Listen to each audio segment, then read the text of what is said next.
भैया 22 जनवरी 2024 को भारत में श्री राम जन्मभूमि प्राण प्रतिष्ठा महोत्सव होने जा रहा है। आप एक कार सेवक हैं, आपको इसका क्या अनुभव में हो रहा है, पहले ये बताइए। मुझे बहुत खुशी हो रही है और मैं अपने आप को गौरवान्वित महसूस कर रहा हूँ, क्योंकि मैंने बाबरी ढांचे को गिरते हुए भी देखा है और अब मैं भव्य राम मंदिर को बनते हुए भी देखूंगा। भैया आप 90 के दशक में कार सेवक के रूप में अयोध्या गए थे। आपकी कुछ अनुभव बताइए भैया, वहाँ के जो आप यहाँ से गए, किन के नेतृत्व में गए, कैसे गए, पूरा अनुभव बताइए।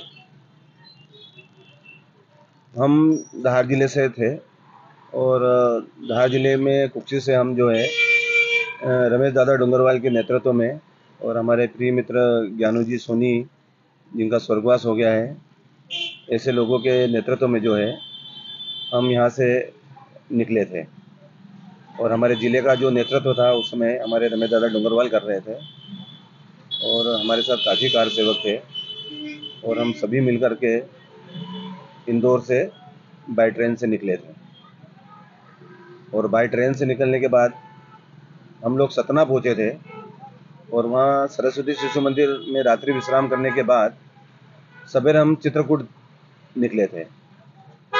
और चित्रकूट में हमारा संतों ने स्वागत किया, उन्होंने हमारे पाँव धोए, उन्होंने हमारे आत्मीयता से हमको भोजन कराया, बोला ये तो राम काज है और राम काज में क्या संत और क्या भक्त, ये आप तो हमारे लिए वंदनीय है जो आप राम काज में जा रहे हैं। और संतों ने हमको भरपूर प्यार और स्नेह दिया, आशीर्वाद दिया। पूरी जानकारी। संतों ने हमको भरपूर प्यार और स्नेह दिया और हम वहाँ पर रात्रि विश्राम किया। और सवेरे जब हम वहाँ से निकले तो आधा चित्रकूट मध्य प्रदेश में है और आधा चित्रकूट उत्तर प्रदेश में है। तो जो बीच की बॉर्डर थी, मुलायम सिंह की सरकार ने उस बॉर्डर को पूरा ड्रिल कर दिया था, बड़े बड़े खंभे डाल दिए थे, उसमें तार वाले वायर पूरे उसने फंसा दिए थे और वो पूरी सिल पैक कर दी थी। तो हम वहाँ से 1 किलोमीटर चले नदी किनारे और थोड़ा हमारा जो पानी में से निकल के, नदी में से निकल करके, और हमारा आधा शरीर उसमें डूब गया था और हम नदी से निकल करके हम वहाँ से 22 किलोमीटर दूर पैदल करवी तक चले। करवी उत्तर प्रदेश का गांव है जो पूरा डाकू वाला इलाका है, लेकिन हमको वो डाकू नज़र नहीं आए, लेकिन कुछ राजनीतिक डाकू जरूर हमको नज़र आए जिन्होंने वहाँ पर पूरी फौज लगा रखी थी, पूरी पुलिस लगा रखी थी। और हम करवी पहुँचे और वहाँ से बस से हम जो है इलाहाबाद की ओर हम रवाना हुए।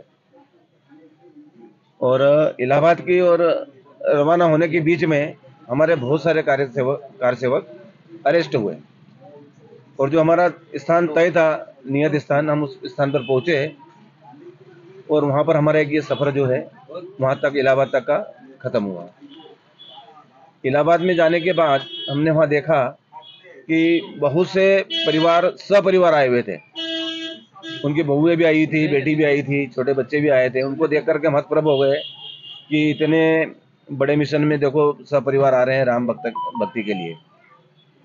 और दूसरे दिन जब हम सवेरे वहाँ से निकले तो हम वहाँ की स्थानीय बस से जो है हमको प्रतापगढ़ तक जाना था।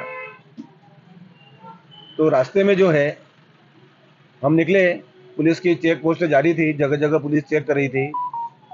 और एक दोलूपुर करके गांव आया और उस गांव में चेक पोस्ट लगी थी और पूरी बस में थे हमारे साथ करीब 38 स्वयंसेवक बैठे हुए थे। और उन्होंने केवल मेरे को अरेस्ट करा, बोला आप कार सेवक हो। तो मैंने काफ़ी तर्क दिए उनसे, काफ़ी देर तक माथा करी उनसे मैंने कि भाई मेरे को प्रतापगढ़ जाना है, मैं कार सेवक नहीं हूँ और मेरे को अयोध्या नहीं जाना है। लेकिन वो माने नहीं और मुझे उन्होंने गिरफ्तार कर लिया।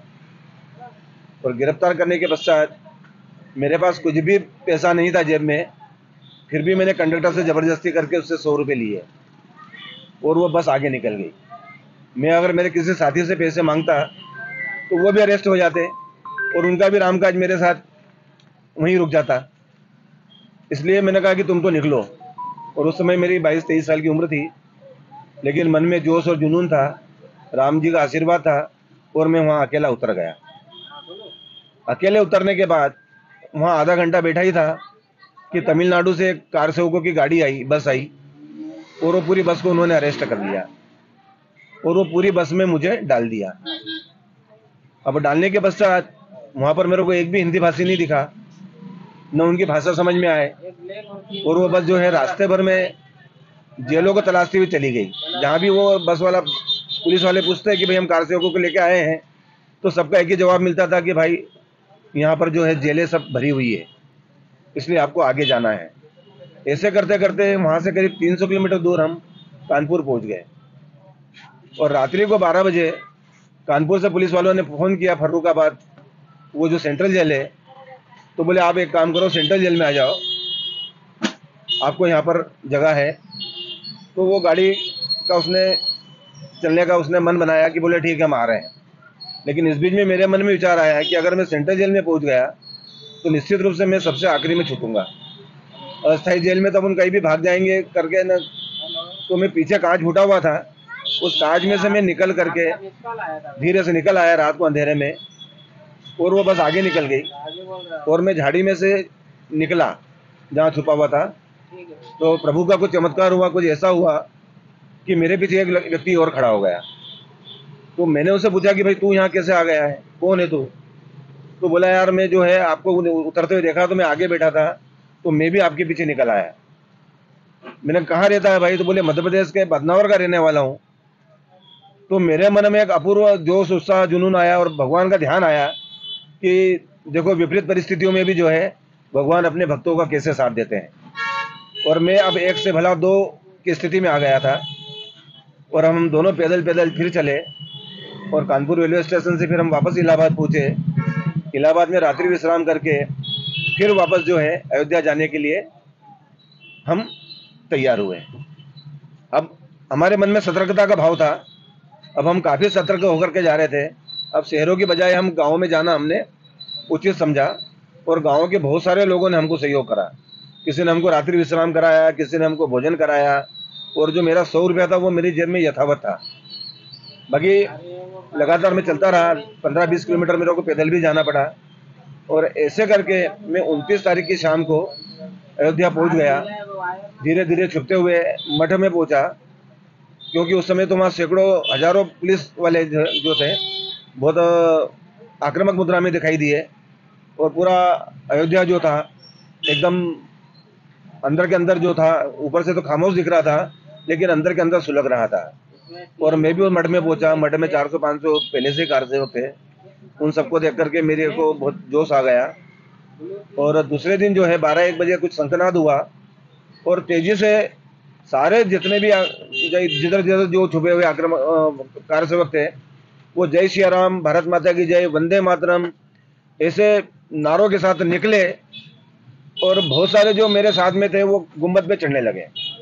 आसपास के भी लोग गुम्बद पे चढ़ने लगे, और मैंने देखा कि कुछ एक व्यक्ति जो था, वो तो मुझे बाद में मालूम हुआ कि वो शरद कोठारी था, लेकिन वो सबसे पहले गुम्बद पे चढ़ा। उसने ध्वज बांधा, और जैसे ही नीचे उतरा कि गोलीबारी चालू हो गई, और गोलीबारी भी इतनी भीषण चालू हुई कि कुछ ही देर में कराहने की आवाज़ आने लगी।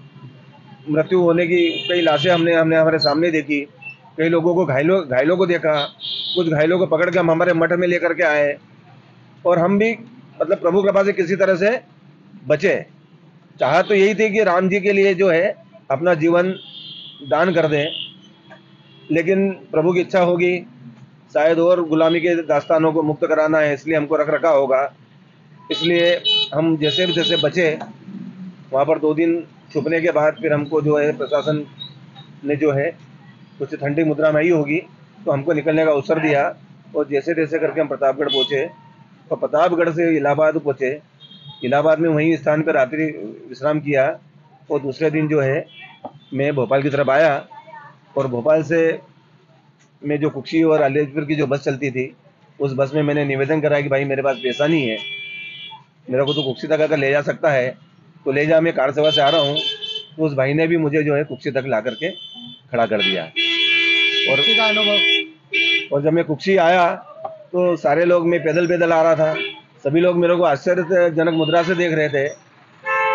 तो घर जाके देखा तो काफ़ी लोग घर पे बैठे हुए थे, सब शुभचिंतक थे। सबके मन में यही था कि सभी कार सेवक आ गए हैं और ये अभी तक क्यों नहीं आया। और जैसे ही मेरी माताजी ने देखा बीमार थी, तो उसकी आंखों से आंसू निकल गए। आसपास के सब जो बैठे थे, सब शुभचिंतक, वो भी सब, उनकी आंखों से भी नमे हो गई थी। क्योंकि कभी वहाँ पर भी जो सूची जारी हुई थी जब कार सेवक थे, तो उसमें शायद विनोद गुप्ता पंजाब का था, उसकी भी कोई लिस्ट छपी होगी, तो उन्होंने अब मेरे को मान लिया होगा। तो ऐसा मेरे को सुनने को मिला उन लोगों के बीच में। ऐसे करके मेरा ये जो सफ़र जो था कार सेवा का, मेरा पूर्ण हुआ। और आज मैं बहुत खुशी का अनुभव कर रहा हूँ, इतना गर्व का अनुभव कर रहा हूँ कि आज सब ये जो है इतना बड़ा समाज जो है, हिंदू समाज को मैं एकजुट होते हुए देख रहा हूँ। मेरी खुशी एकजुटता में समाज की, और वो मुझे आज दिखाई दे रही है। ठीक।